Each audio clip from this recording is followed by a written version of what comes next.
Welcome to Best Car Fixes. This is Muhammad Harun Idris. 2013 Jaguar FJ type or F. Let me see what exactly, but this is 3.5 XF. The problem on this car is the body control module is bad. We replace the body control module. If you replace it, you have to program it most of the time, looking for two keys. Prepare two keys. The piece is here. This is the central junction body control module.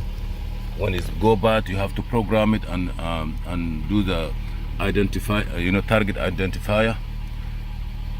The car will not start till you have to program it. It takes us like almost 2 hours. Download the software, adjust it. You have to use Jaguar Land Rover SSD. Thank you.